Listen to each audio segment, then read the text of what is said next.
Hi, Assalamualaikum, and a very good day Abi to Madam. My name is Zharfan Zulqarnain bin Saifonizam, and today we are making this video to present our executive summary based on the article that we have chosen, which is comparison of organ donation and transplantation rates between opt-in and opt-out systems. Assalamualaikum warahmatullahi wabarakatuh, and my name is Amni Azzahra. The first aspect in our executive summary writing is the introduction and issue. According to Arshad and others in 2019, the availability and demand of organs in nations with developed transplant facilities continue to differ from one another. And as a result from this, multiple approaches have been developed to close this gap and fulfill the demand, as well as to prevent people from passing away due to waiting for organ transplant. And the issue that arose here is the comparative advantages of opt-out and opt-in organ donation system to raise organ donor rates as one of the most hotly discussed topics in global organ procurement debate, in which pro and con perspectives are strongly embraced with one another. So the issue here is whether which one of these two organ donation systems is better than the other. Next is the second element of our executive summary, which is the procedure.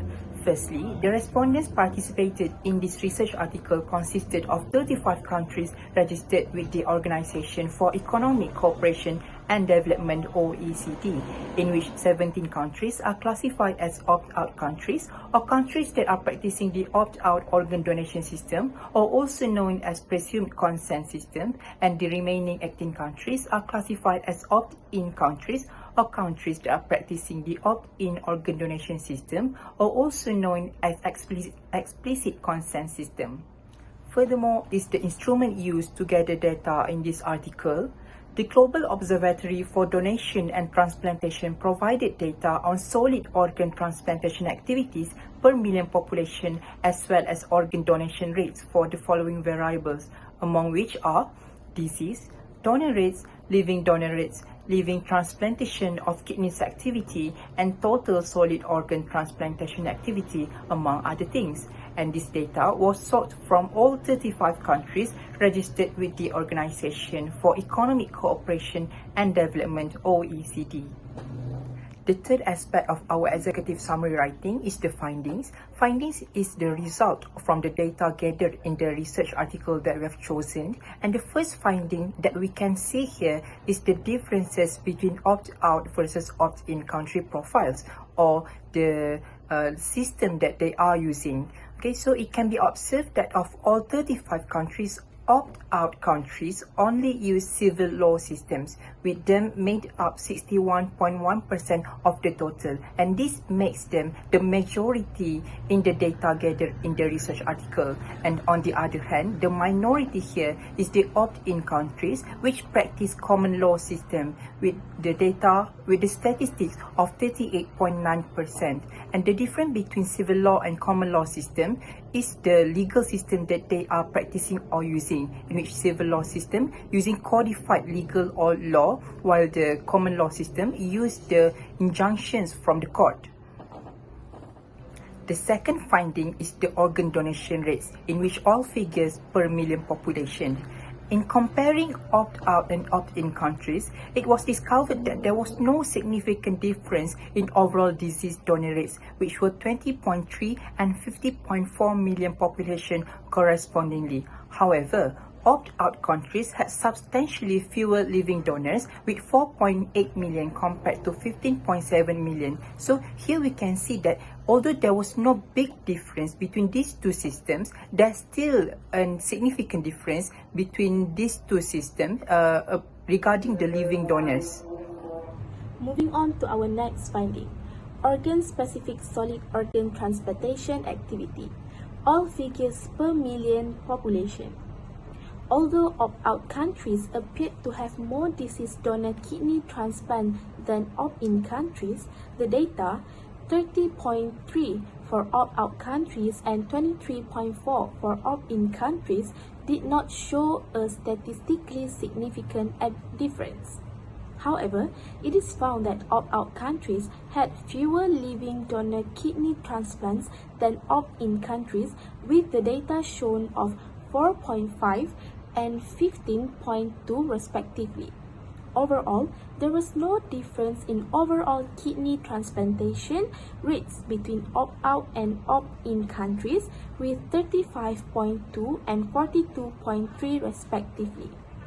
Although there were no significant differences in deceased donor liver transplants, with its data being 13.0 for opt-out countries as compared to opt-in countries with 10.2.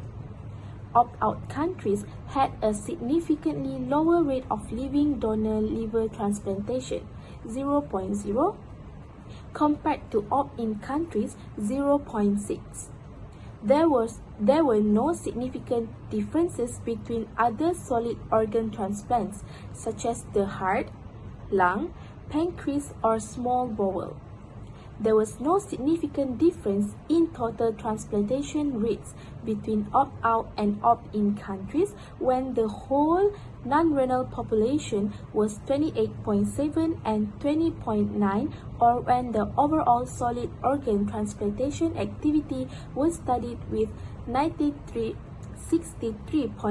and 61.7 million populations. Research analyzing opt-out and opt-in policies for organ donation has generally indicated that nations with opt-out policies have greater rates of transplantation and donation. However, there was no overall difference in kidney transplantation rates, non-renal transplantation rates, or total solid organ transplantation activity observed in this current research of organ donation rates and solid organ transplantation activity contrasting opt-out and opt-in countries, except from reduced living donor rates among opt-out countries. Although overall transplantation rates were not different, the analysis indicates that there might be variation in the types of organ donation patterns between opt-out and opt-in countries. This holds significance for nations contemplating the implementation of assumed consent and tactics to increase the number of live donations. Consistent with a recently published opinion piece, the data indicate that moving from opt-in to opt-out mechanism for organ donation does not automatically result in a rise in organ donation rates or substantial organ transplantation activity. In order to encourage more organ donation among the public, healthcare providers would be better served by concentrating on strategies to overcome cognitive obstacles or apathy to consent. The lack of data on confounding variables, which are particular to each nation and challenging to extract or analyze, such as social cultural attitudes, public health initiatives, and economic implications, is one of the study's limitations. Moving on, since many nations under both systems keep a register of refusals and have hybrid features, it is also difficult to distinguish between opt-out and opt-in countries. Next, the data used in the analysis were voluntarily provided by the countries and may contain inaccurate or misclassified information. That's all from me and Zharfan. Thank you.